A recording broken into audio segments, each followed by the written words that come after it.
Reading from Srimad Bhagavatam, Canto 4, Chapter 29, talks between Narada and King Pratini Barhi.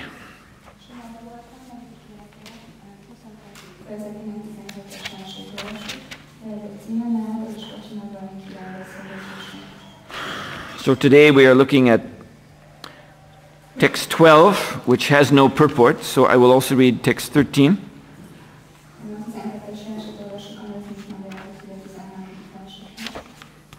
That has a short purport.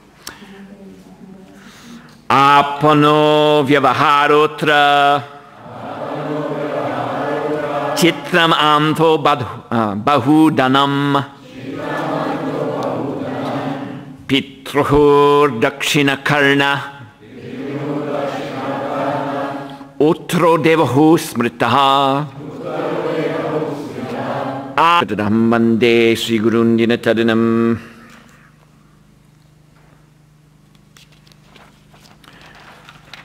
So there are some significant words in these two verses. In this text 12, Vyavaharo. Srila Prabhupada has translated this as business of the tongue. So in the Vedanta philosophy, there's Vyavahara and there's Paramartika. So Vyavahara means conventional life, life within this body.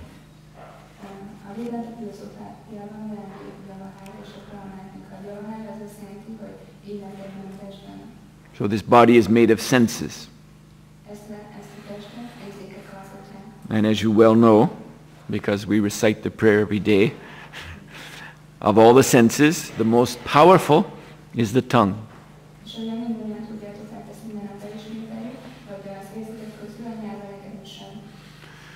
So Vyavahara means Jiva Seva, service to the tongue.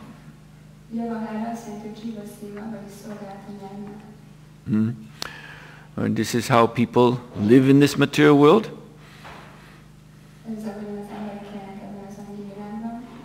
They get together, man and woman, set up a household. They stock the pantry with nice eatables. And generally the wife is cooking. And both are enjoying the tongue, eating all the nice, delicious foodstuffs.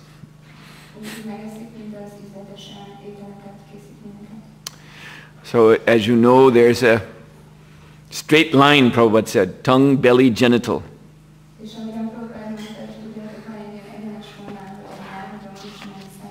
I mention this because tomorrow's verse, which I suppose I'll also have to speak on, text 14 is all about sex.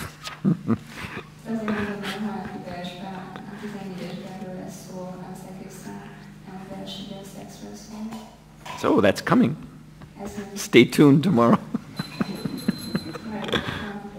Anyway, today we're talking about the tongue.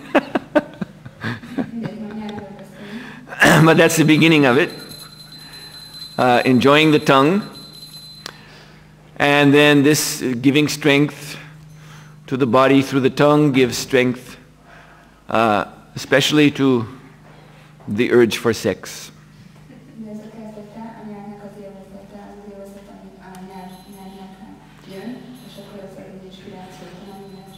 And this is Vyavaharika. This is the conventional life of the human being, of all living entities.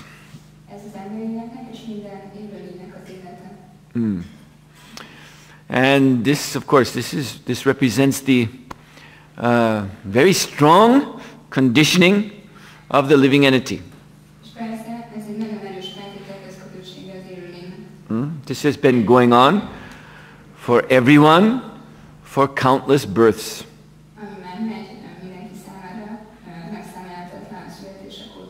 So it's a very, very deep habit.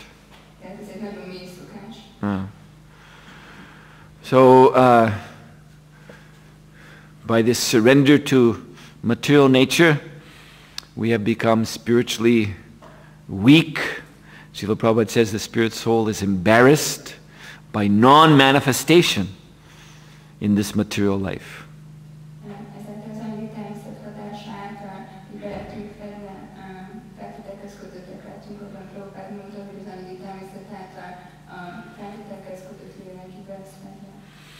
And one of the natural, Srila Bhaktivinoda Thakur speaks of natural qualities of the soul. This is in Sri Chaitanya Shikshamrita. So he mentions 7 natural qualities of the soul. So one of these qualities is daya, which means compassion.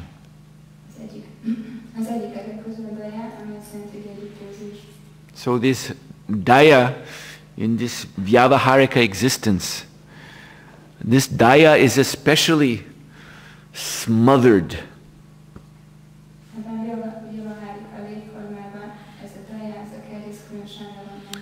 Not only smothered, but perverted. So therefore, what is going on the tongue? In materialistic life, first of all, people are not taking Bhagavad Prasadam.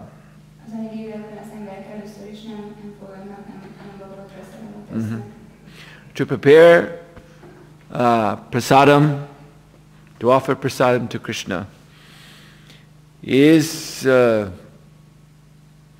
most profound manifestation of daya, mercy.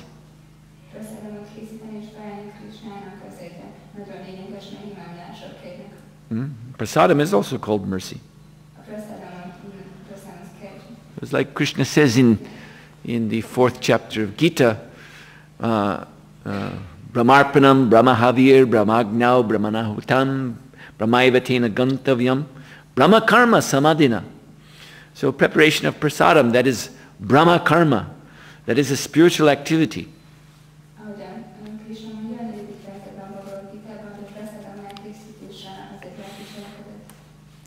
And the Lord says everything that is involved in Brahma Karma, spiritual activity, becomes Brahman.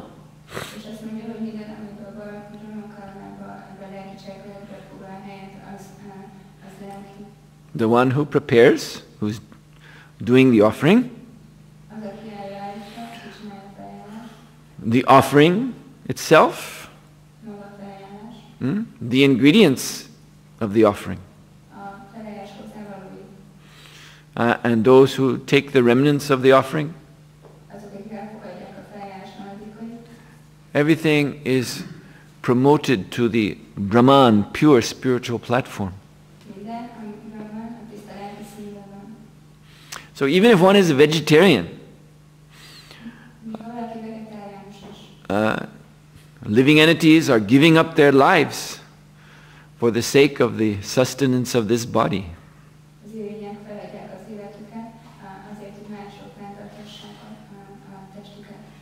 Actually, there are so many living entities that give up their lives when foodstuff is prepared. We cannot calculate how many.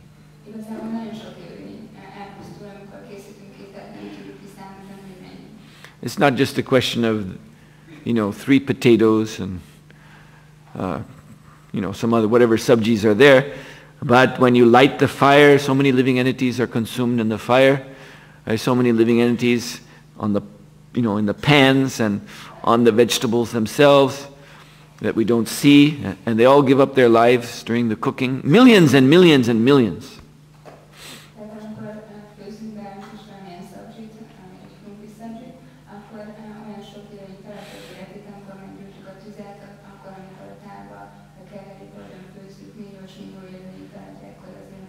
And when the food is cooked, and so many other living entities come and settle on it,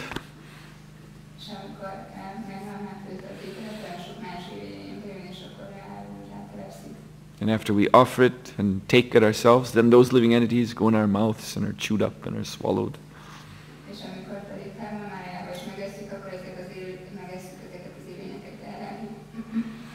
So even if one is very proud to be vegetarian or today vegan, you see, every meal you eat, millions and millions and millions of unseen living entities are slaughtered.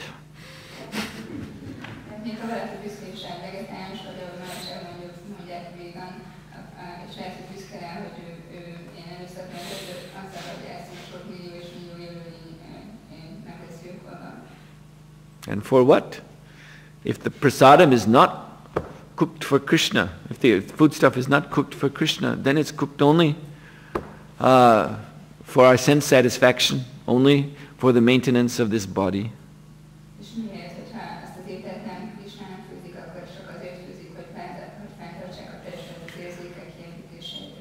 And then we are responsible for that holocaust.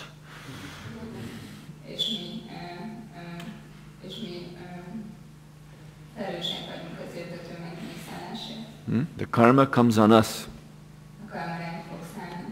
So you see, in ignorance, where is the compassion for other living entities? There's also no compassion for our own self, or the others who take the foodstuff with us. And yet we think, you see, just like when mother is cooking at home for her children and spooning the food in their mouths, this is supposed to be motherly love. She's, wants the child to grow and be healthy, but she's feeding the child sin.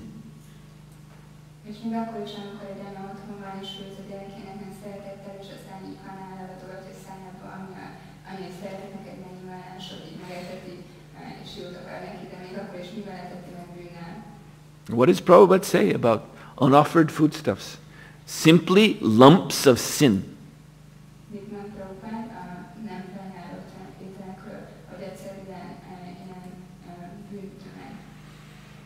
So you see what happens to the principle of daya in this material world.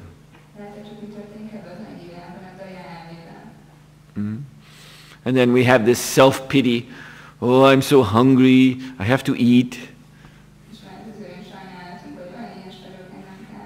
We think we're doing some great service to ourselves by putting food in our mouth.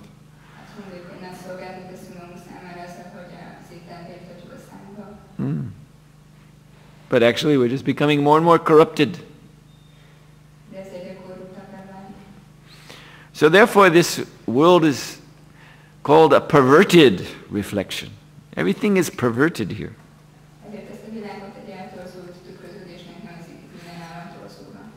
So this vyavahara, conventional existence, is equivalent to the word in the next verse, 13, pravrittam.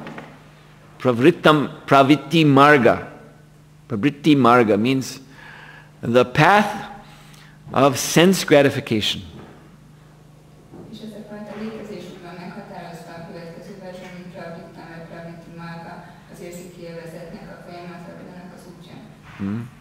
Or the purva marga. Purva means prior, earlier, before.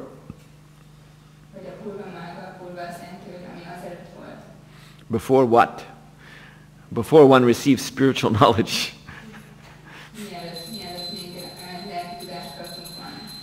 Then one may still follow the Vedas. As it says here, Shotrat Chutta Dharad Varjet. You see, there are two ears, and through one ear we can hear the Prabhritti Marga Shastras, Prabhritti Marga instructions of the Vedas.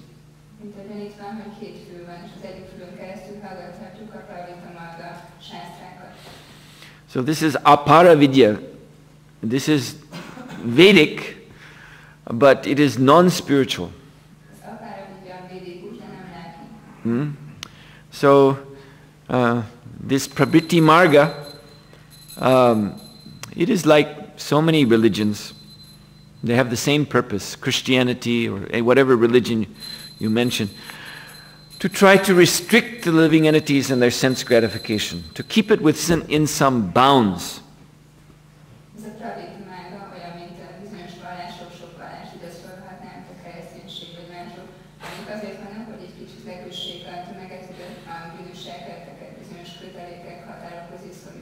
To try to save the human being from becoming an animal. In animal life, there's no discrimination. No discrimination what you eat or anything.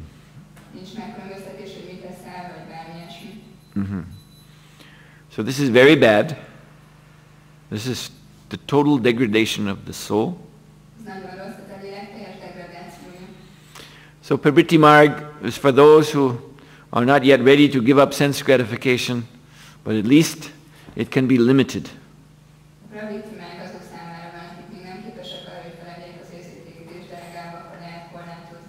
And Vedic culture gives the best form of Pravriti Marg because it's adjustable to 3 modes of nature.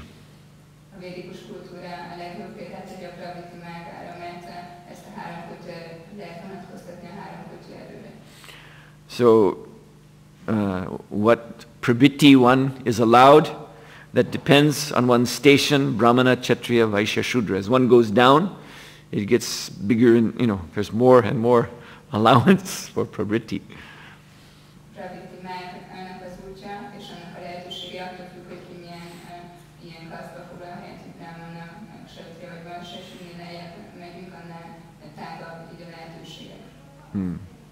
And those who can't remain within even the Shudra Pravriti, and then they're mlechas, yavanas, they're outside of Vedic culture altogether.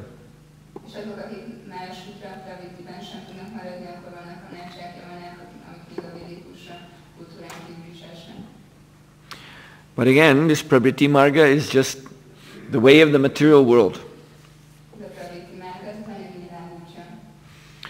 And Srila Prabhupada, in the 3rd canto of Srimad Bhagavatam, explains, or he's explaining Lord Kapila Dev's instructions. So in his purport, Srila Prabhupada says that there are also 3 kinds of devotional service under the modes of nature.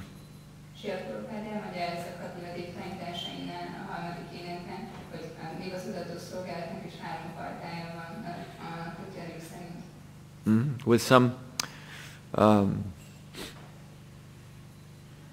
81 divisions. So Prabhupada also concludes that devotional service under the modes of nature is simply for material maintenance.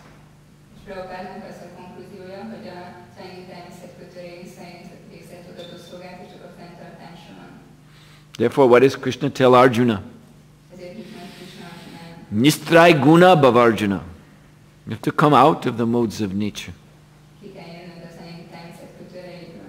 And in the end of 18th chapter of Gita, Mad Bhaktim Labate Param.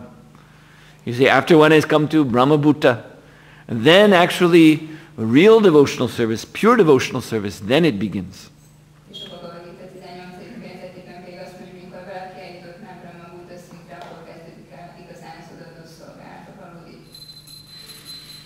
So if we mix karma with bhakti, then Prabhupada says we can go to the heavenly planets.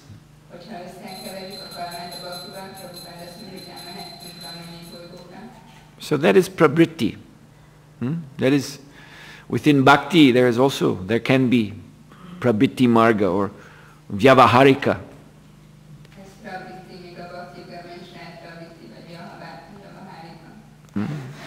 Karma mishra bhakti. And then, so then one can go, like this verse says, Pitrinyanam, Deviyanam. So they're the planets of the Pitris and the planets of the Devas. So one can attain a result like this.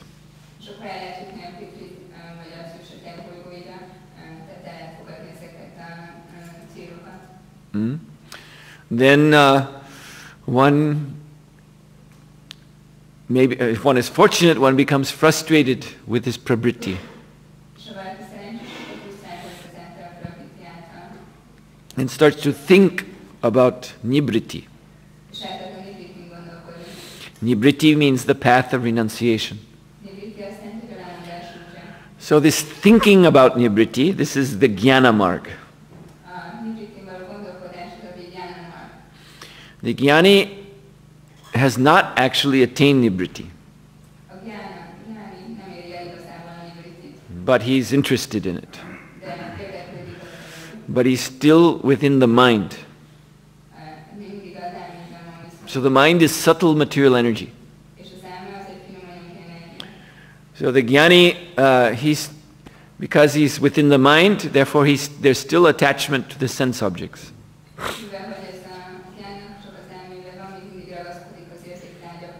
But he's with his mind trying to negate that. So this negationist process is also attachment.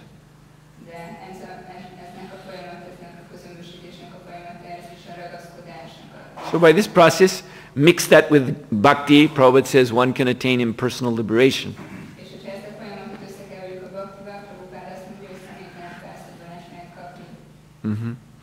You see, that means there's service to Krishna, there's prayer to Krishna, but the prayer is just get me out of this material world.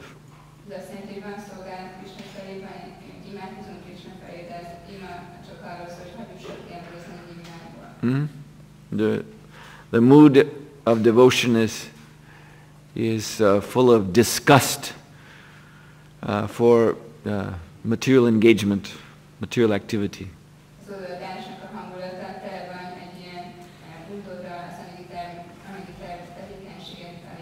But if rasa, loving attraction to Krishna, is not developed,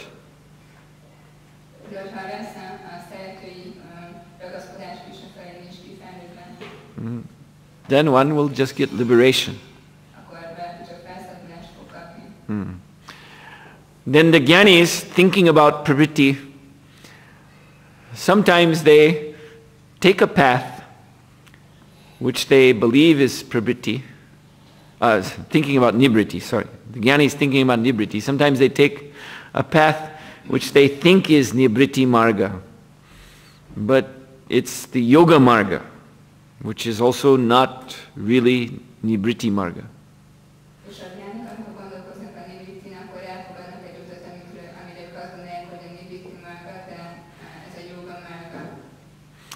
So the yogis, they certainly do perform severe austerities.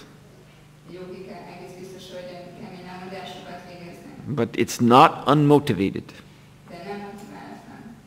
It's not for satisfying Krishna. They want to become powerful. So the yogis are still attached to a false ego conception, which is ignorance. So they're thinking, in order for me to make spiritual progress, I need to be endowed with mystical powers.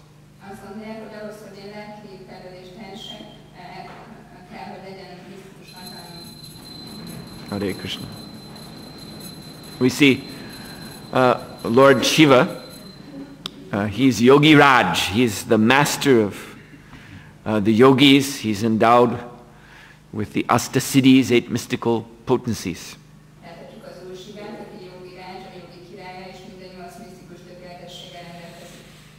So when he is doing his meditation, if Kamadev comes, Cupid, to disturb him, Lord Shiva is in his meditation, eyes are half closed, and when Kamadev comes, his third eye opens, and fire comes out and burns up Kamadev.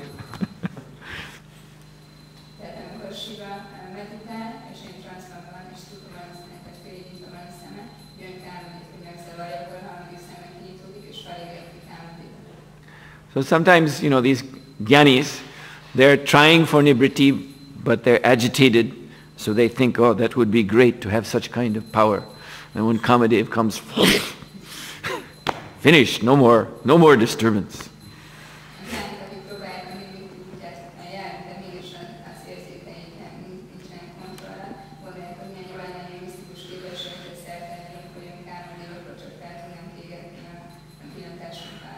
But this is not bhakti.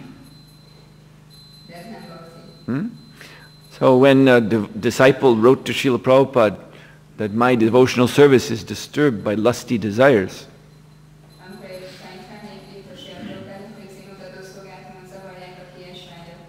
Srila Prabhupada said, then go before the Lord and pray to Him.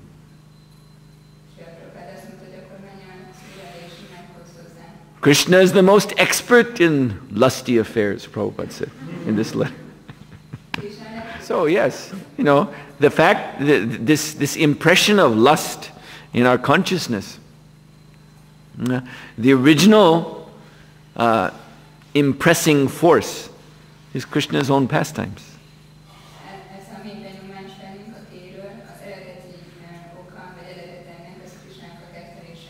And we can never get rid of that impression in our consciousness. Huh? So there's Krishna, he's beautifully decorated, he has flowers in his hair, peacock feather.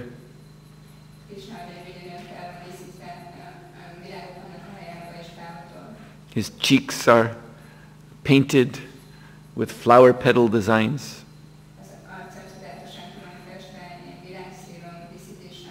He smiles so beautifully, so attractively. He's got 108 beautiful girlfriends, even more, millions and millions more.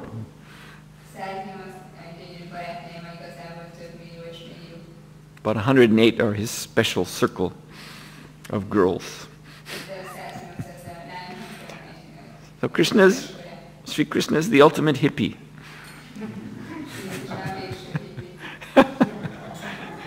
Transcendental hippie. And that's why everyone is attracted to that type of life. But if one is attracted to it under the modes of nature, then that is very, very dangerous. Because what does it mean to be under the modes of nature? Just like I just mentioned these yogis. So, very advanced yogis, they're very purified. But they still have this touch of primordial ignorance.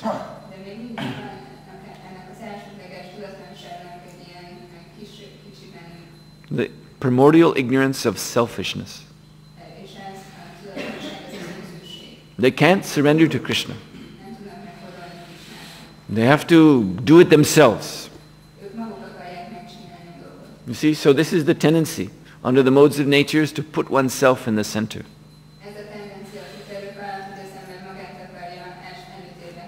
And put Krishna to the side, or put Krishna to the back,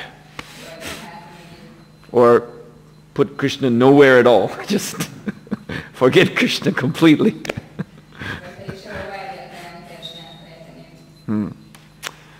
So then, this is what it means to be under the modes of nature. So when one is attracted to this hippie existence, that means one puts oneself at the center, becomes a hippie, tries to be Krishna, or tries to be Radharani.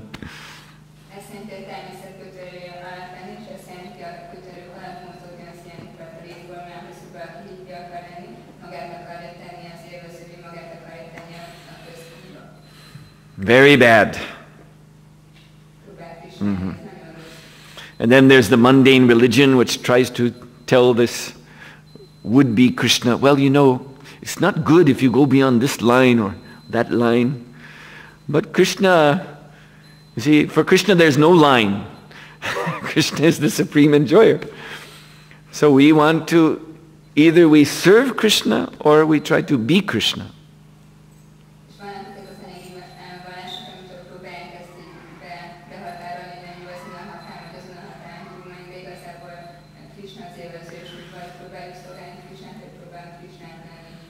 So if we're trying to be Krishna under the modes of nature, then ultimately we can accept no line of boundary in our sense gratification, in our imitation of Krishna's pastime, because in Krishna's pastimes there is no limit.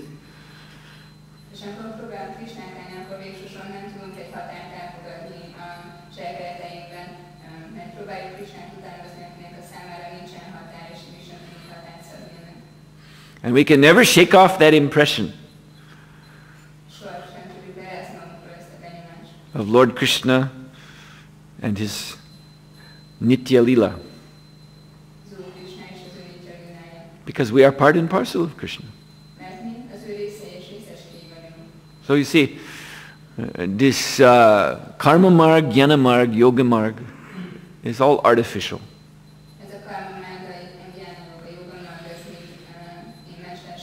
These different degrees of ignorance of the actual constitutional position of the living entity.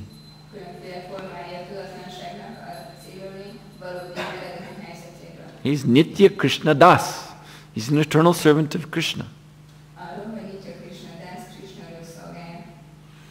So this is the right way to, yes, we dovetail. That impression is there in our consciousness. We can never shake it off. But you know this word dovetail. Prabhupada used to use it.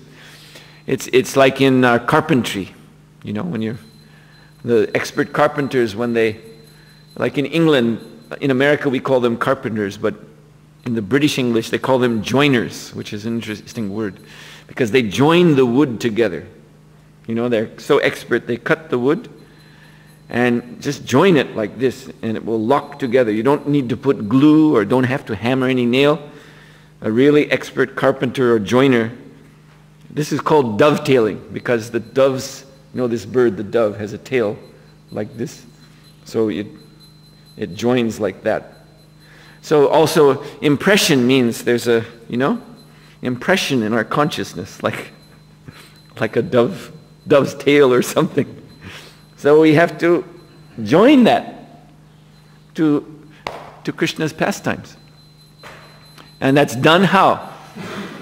By devotional service. One can enter Krishna's pastimes as Das, as Krishna Das, as servant. That is dovetailing. So I hope you can explain all that. You can make it short, I think. I was just trying to make it clear.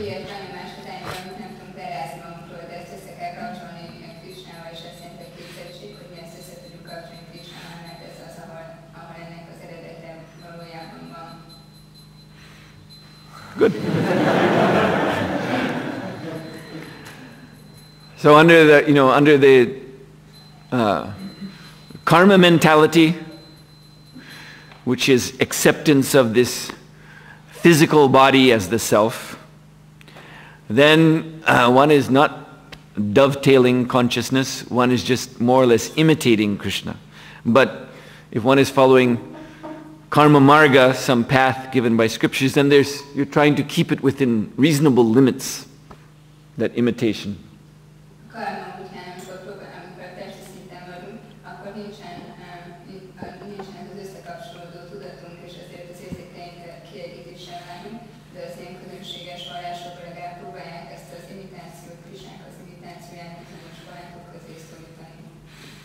The jnani is in the consciousness of the subtle body, linga sharira.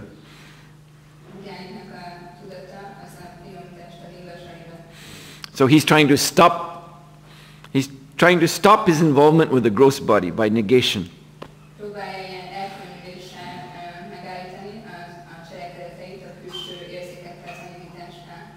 So he's artificially trying to negate his spiritual nature too.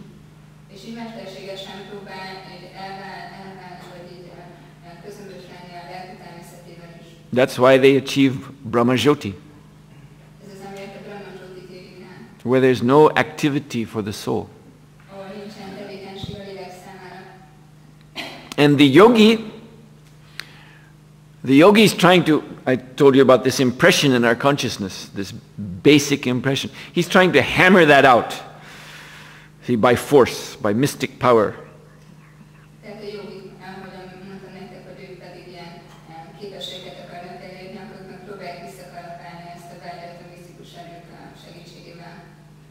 Trying to become God.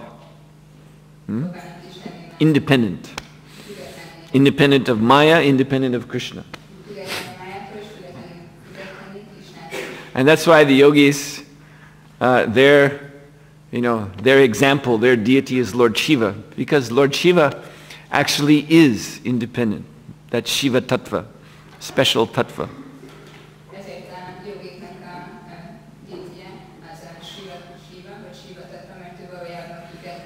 The problem is we are Jiva Tattva, we are not Shiva Tattva. So you cannot become Krishna by imitating his pastimes in this physical body, nor can you become Lord Shiva by mystic yoga.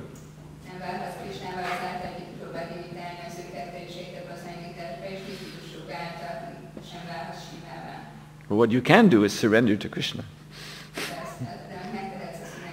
That's reasonable. Everything else is a big waste of time. So these karmis, jnanis, yogis, eventually they fall back into, well, the karmis never get out to begin with. They're always in Maya.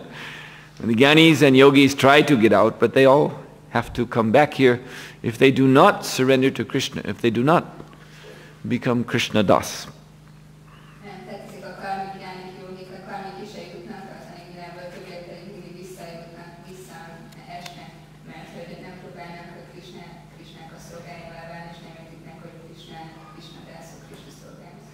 So in his purport,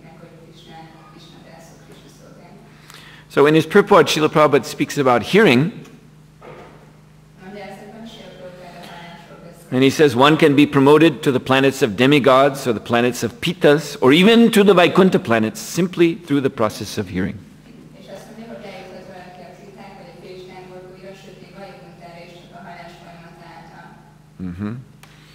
So, iti shodashika kalasya jivasya vardhana vinashanam tata prakashati parabrahma mega pai ravi rashmi mandali viti. Lord Brahma says to Narada that now we are covered, Jiva is covered by 16 coverings.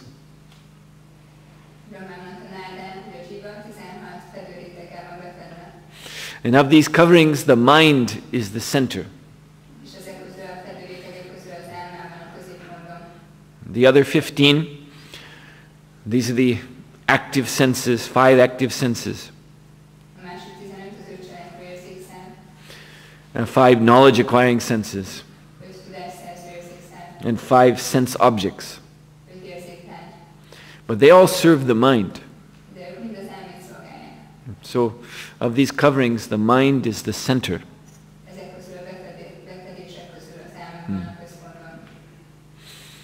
And the mind is also, as you know, mind, intelligence, false ego.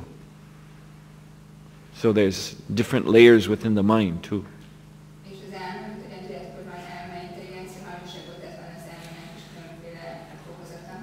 So this is a very formidable obstacle. And also, you should know, there's this principle of vyasti samasti, it's called. That our body, gross and subtle, there is a correspondence to the universe.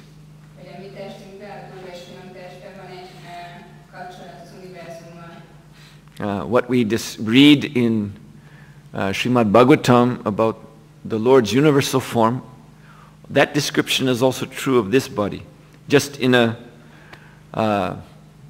atomic sense.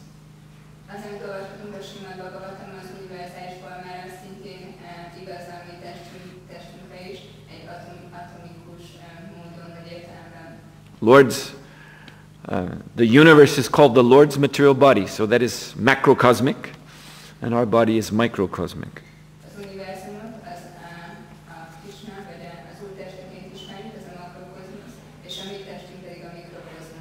In Sanskrit, samasti, that's macrocosm, vyasti, microcosm. So, our orientation in this body,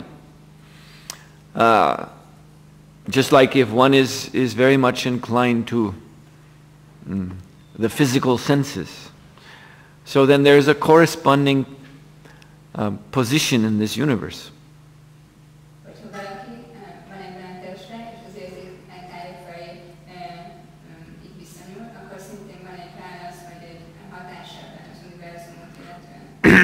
You see, this orientation to the physical senses, this is the karma mentality.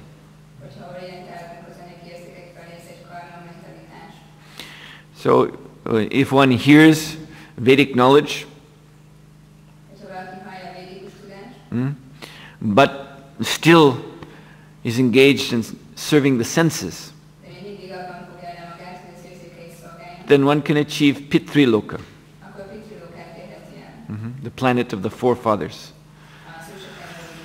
This is Karma Marga, heaven.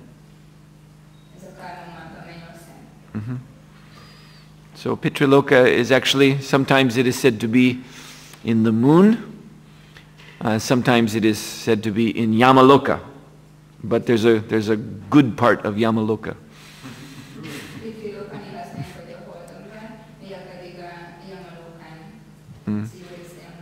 So in some mysterious way, the moon and Yamaloka are connected.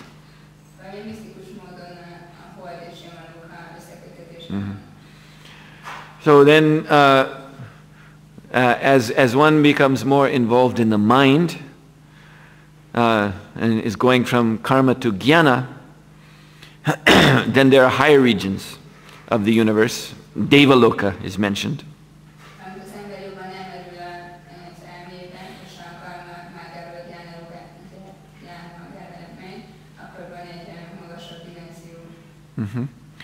So the regions of Bhuvaha, Svar, and Mahar lokas, they are within the cosmic linga sharira, the subtle mind of the universe.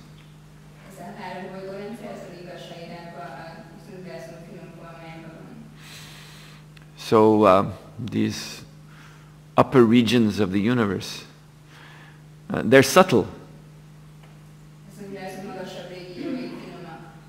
So this is why when our earthly scientists look in their telescopes, or even try to go there in one of their flying garbage cans, they never achieve the actual place. Prabhupada said they never went to the moon.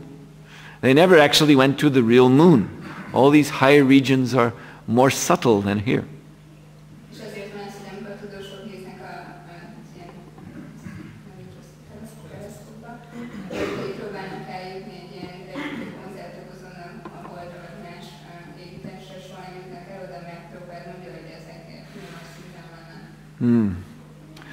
And then even higher than Maharloka, and Janatapa, and then Satyaloka. So one goes beyond the mind to the realm of pragya or buddhi. Buddhi, and then in Kailash, Lord Shiva's abode, which is also in Satyaloka, ahamkara.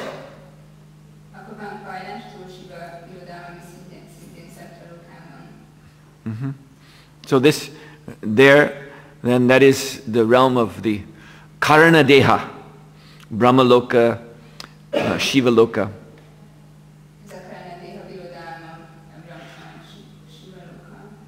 So Karana Deha means the causal body.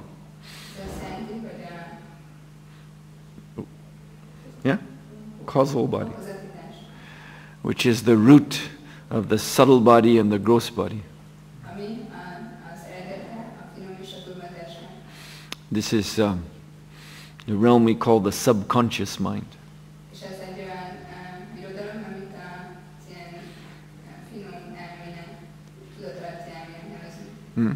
Susupti, total unconsciousness.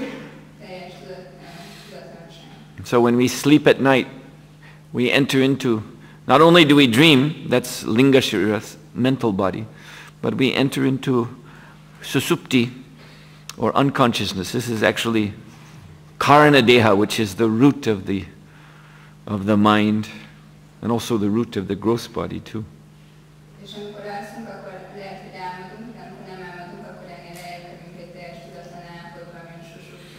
And all of our desires are embedded within this karana deha.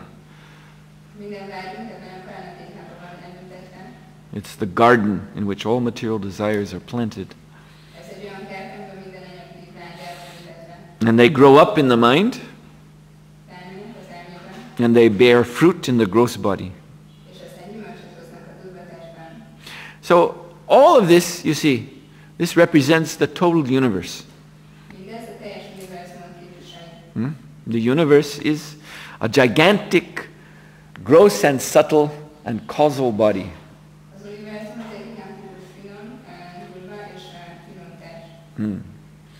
And we have that within us. So we, in order to achieve a genuine spiritual destination, and one has to come out of the influence of the modes of material nature. That means go beyond these bodily coverings.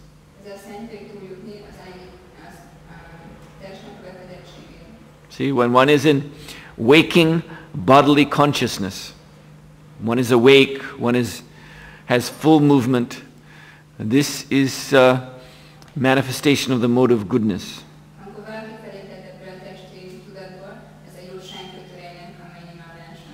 When one is asleep and dreaming, the dream state, svapna, is mode of passion.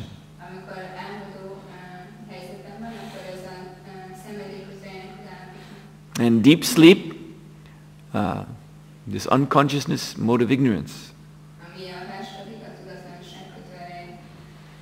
So one has to go beyond that. Vasudev Sattva, Turiya. Turiya means the fourth, beyond these three. And this, of course, you know, yogis and mystics and those people will give you a very complicated explanation of these things. But for devotees, it's all very simple. It's a question of quality of hearing.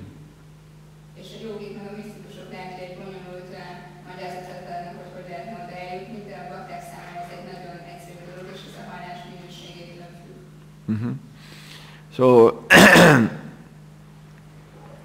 Vedas encompass all the modes of nature and also can take us out of the modes of nature.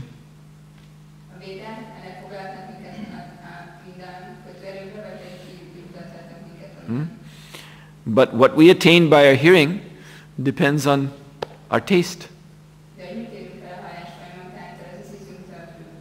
You see? So this is very interesting. We have to cultivate a taste for hearing about Krishna. We have to cultivate a taste for Krishna's pastimes, Krishna's name, form, qualities, activities, and relationships.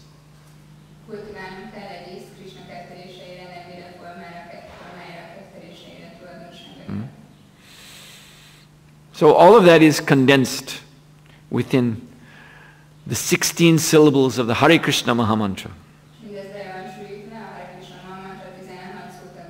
No, or 16 names, I should say. You see, just like in the first part, you add up Hare Krishna, Hare Krishna. So there's 8 names. And then Hare Rama, Hare, there's 8 names.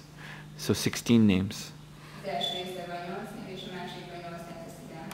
And there's 16 coverings, I told you. So iti sorisha kalasya jivasya vardhana vinashanam.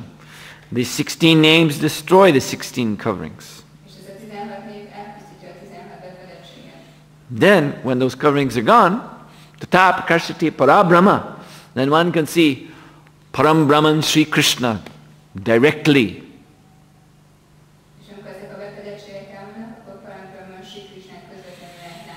As we can see the sun in the sky.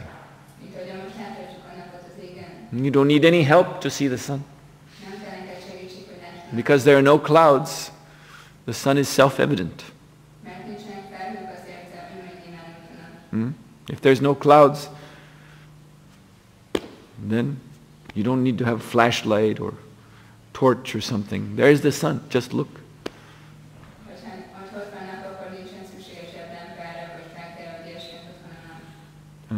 So the problem is the clouds. This is the cloudy covering of consciousness. So you see, the karmis, the jnanis, the yogis, they are working within those cloudy coverings.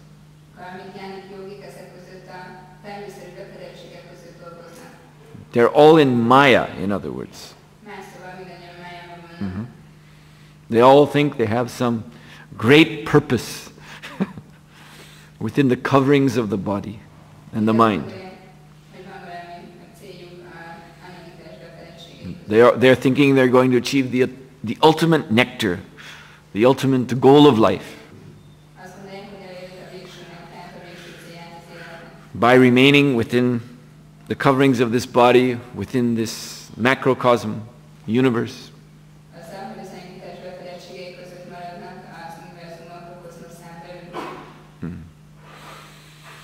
But no, we have to break all those coverings. And so this is why the Hare Krishna Mahamantra is given.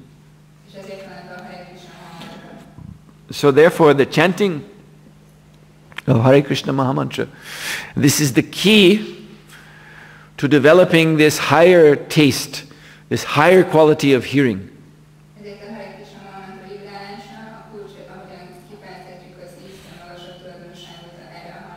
Of course, there's other kinds of hearing. We're hearing Srimad Bhagavatam. We hear Bhagavad Gita in the evening. We hear so all day devotees are engaged in hearing. But what sets the quality of the hearing is the hearing and chanting of the Mahamantra.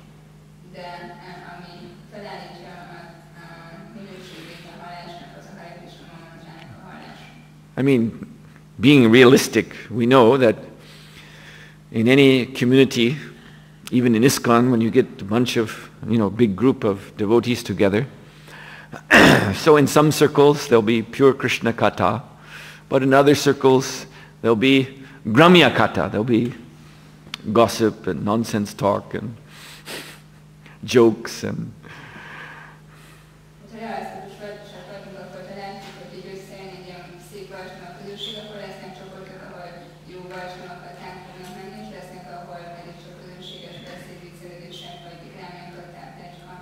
Prajalpa. Some circles there'll be speculation.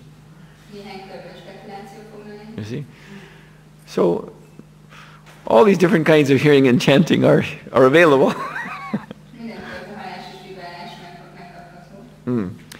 But the question is, what is our taste? That will determine where we go to fill our ears. So we develop this taste for pure hearing by serious hearing and chanting of the Hare Krishna Mahamantra.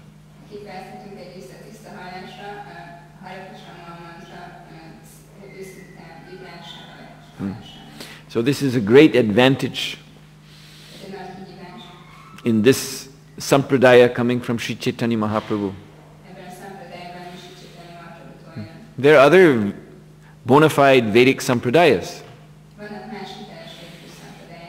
But in the Gaudiya sampradaya, the chanting of Hare Krishna Mahamantra is of course central.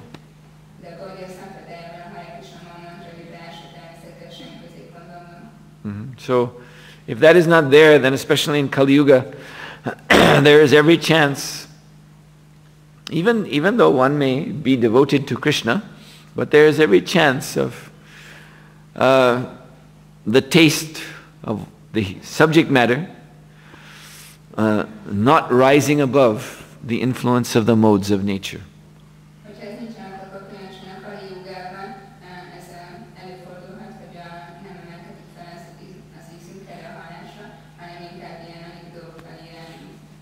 You see, even hearing about Krishna's pastimes, if the proper taste is not there, then it becomes sense gratification. As I said, Krishna is the ultimate hippie. So in a perverted way, a materialistic person who's just interested in sense gratification can find Krishna very appealing.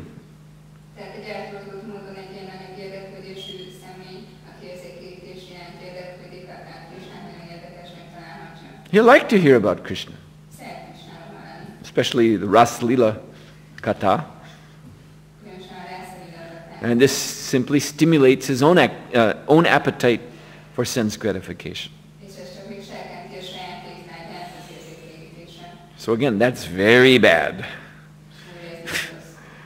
You see, so it's dangerous. It's dangerous to come in contact with this subject matter if one does not have the means to purify one's taste for hearing, with the quality of hearing.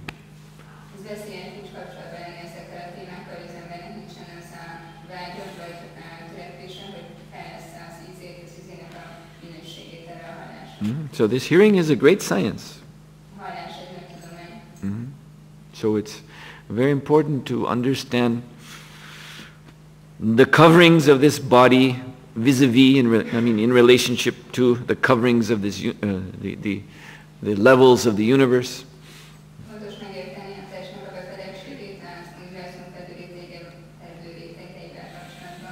And the process of elevation in this universe is by hearing. But until we have developed pure hearing, we'll not get out of the material coverings. And it's the Maha Mantra, which is our means for cultivating pure hearing and chanting.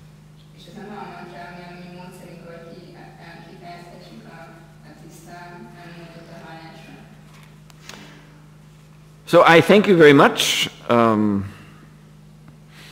I'm going to stop here. Srila Prabhupada ki jai. Anyone have an eager question? Yes.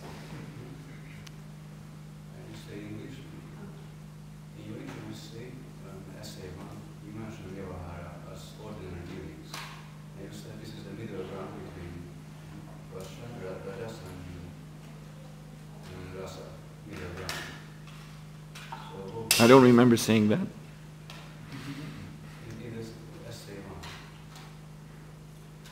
Oh, essay. You mean in the psychology essay? Yeah. Yeah. Huh? Yeah.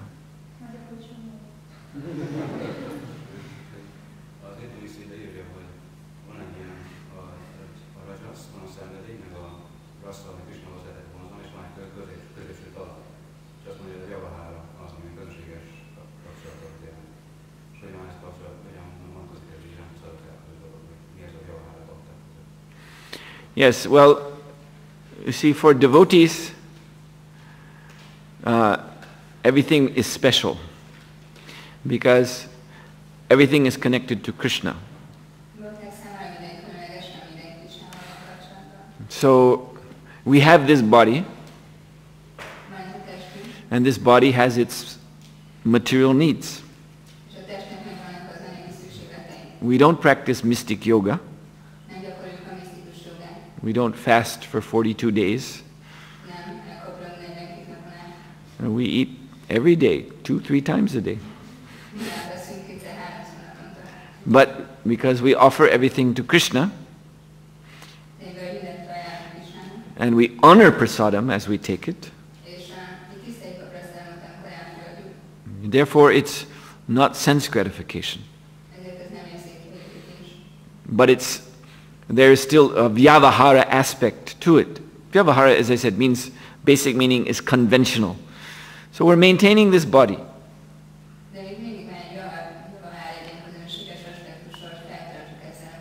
In the paramartika level of devotional service in the spiritual world, they don't maintain their bodies.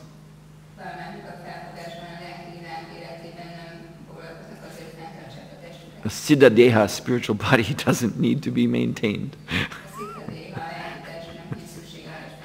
You see? And there is simply spontaneous. Prabhupada was saying in his purport that beyond devotional service in the three modes, the transcendental devotional service is simply loving affairs. So that's what the siddha deha is for, just to love Krishna.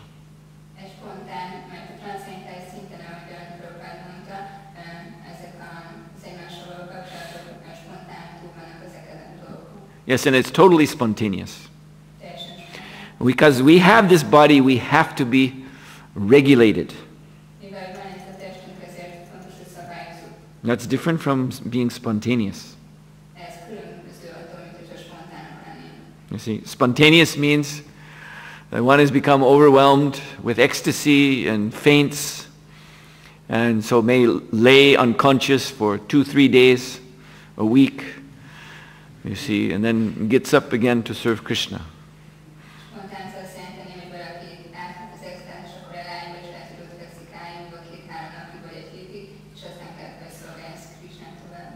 There have been great devotees in who have come into this material world, who are on this spontaneous paramartika platform.